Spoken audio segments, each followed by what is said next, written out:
everybody. YouTube is launching a new mass censorship campaign, and this time they are removing the dislike button. Counts. YouTube's mission is to give everyone a voice. But now they say in order to fulfill that mission of giving everybody in the world a voice, they're going to remove everybody's voice. Your ability to say whether you dislike something or not, so that everybody can see and hear what you're saying, is being silenced. Your voice is being removed by YouTube. They are doing the exact opposite of what they say they're doing. And it also censors important warning signs. If you go to a video, you see a bunch of dislikes, that is an important warning sign. Maybe this is bad information. Somebody's literally telling you how to download some software that's going to mess up your computer, to download malware. You see a bunch of people disagreeing with it, trying to warn everybody this is bad content. That can be helpful and that should not be removed. And here's the other huge thing. Creators already had the ability. We already have the ability to turn off the dislikes on any video. So it's completely bullshit. YouTube had an open democracy and everyone got to say how they felt and everyone could see how everyone felt. And perhaps the last fucking example of that is just so fucking perfect is in YouTube's own video announcing this terrible fucking decision. As you can see, YouTube's own video making this announcement has, more than twice as many dislikes because people don't want this to happen. I guarantee you they would have more dislikes as people find out about this. This just fucking happened. A few moments later. 34,000 dislikes. 80% dislike, approaching 90% disliked. Hey folks, you may have seen a while back that YouTube announced it was experimenting with making dislike counts private to only the creator of the video. Now, if you're like me, you were surprised by that. I mean, I've always thought seeing the number of dislikes on a video helps us know as viewers if it's a good video or not. Yeah, no fucking kidding.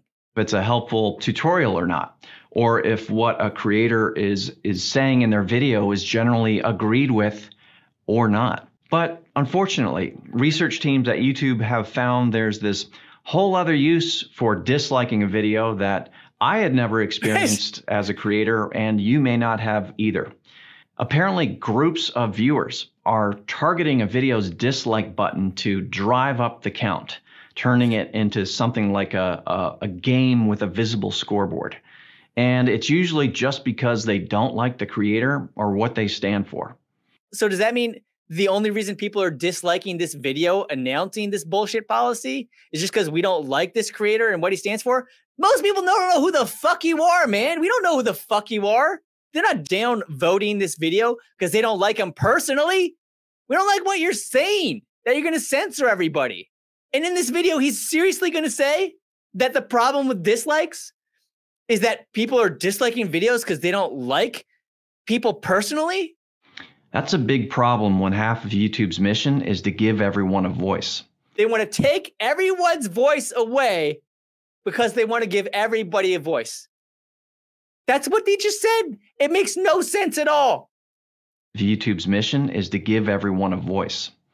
So earlier in 2021, YouTube experimented with making the public dislike count private to see if it would help reduce these coordinated dislike attacks across the platform.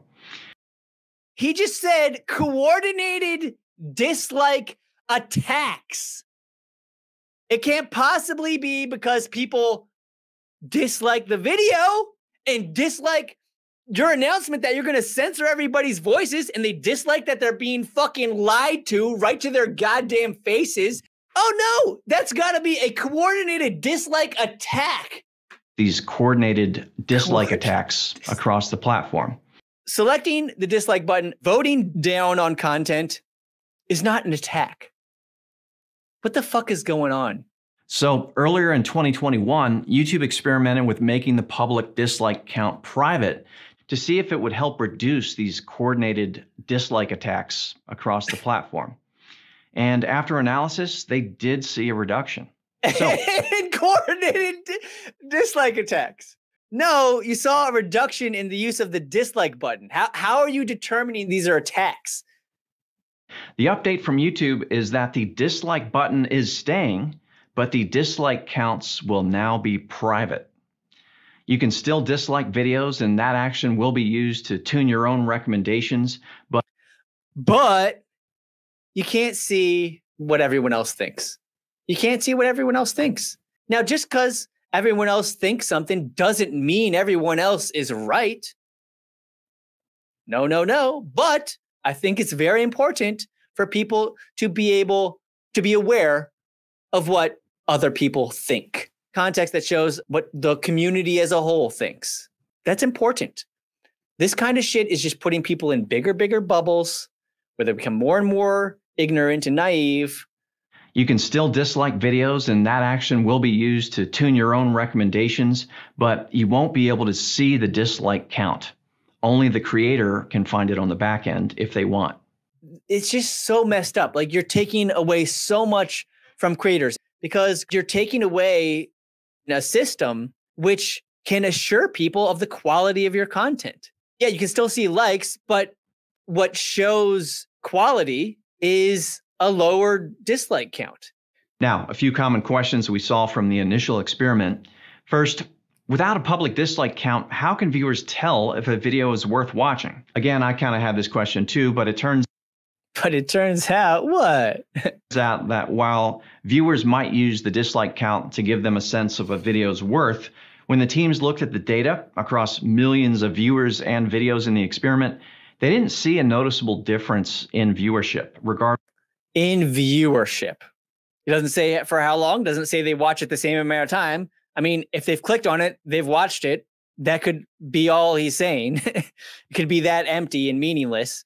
Okay, apparently, according to him, the study says people will still watch the video. Okay, what does that have to do with anything? You're still silencing people's voices completely unnecessarily. This does nothing good, nothing positive. In other words, it didn't really matter if a video had a lot of dislikes or not. They still watched. But again, now they're going to watch it with the wrong impression that, oh, this is very popular with all these likes, and they won't have the context that a bunch of dislikes provides. That's context that shows, oh, YouTube is promoting this, but people don't really like it. There's a big benefit in seeing the ratio. Let's just take some random TYT video. I mean, it's got a bunch of likes. So if you compare that to a small creator who only has like 10 likes, well, obviously the higher number, that seems like higher quality. But if you look at the 10 likes on the small creator and it has 0 dislikes, and you're able to compare that to TYT, which might have 90,000 dislikes, well, that completely changes your perception of things. This is just so basic. It's so obvious YouTube is fucking shit up for everyone. If creators can still see the dislike count on the back end, how's that any different? How is that any different? You're removing everyone's voice. It totally messes with everyone's perception about the content they're consuming. But how is it any different? This motherfucker. Overall, it's much less likely to cause stress and embarrassment if the count isn't visible to the public. Oh, fuck you. Virgil Fitzgerald says, wouldn't want to embarrass the corrupt politicians, right? Yeah. Some of the most downvoted videos were politicians running the last presidential election and videos from the official White House YouTube channel. So, yeah, see, I suspect that's a big part of this, if not the whole fucking part. You're stressing most YouTube users the fuck out right now. And if people did have a problem, they were embarrassed about dislikes, there's always been the function where you can just turn off the dislikes on your own video. So this is 100% bullshit. Now, this again is about protecting all creators and making sure they have a chance to succeed and feel safe in doing so. This is going to make people safer?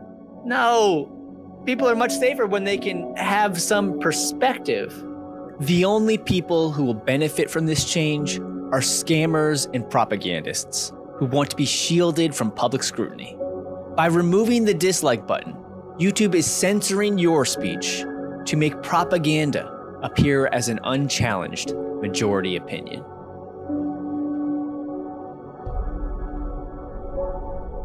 Fuck Fuck you, Matt. You're making my cock fall off. Man, great job, Matt. He goes by the name Orf. Wonderful job. I'm just gonna call him Matto, because I don't want to butcher his name. Matt Orfalea. Matt Orfalea. Matt Orfalea. Matt Orfalea. Matt Orfalea. Subscribe to him. Matt Orfala. Matt Orfala. Matt Orfala. Incredible. Amazingly talented. Orf.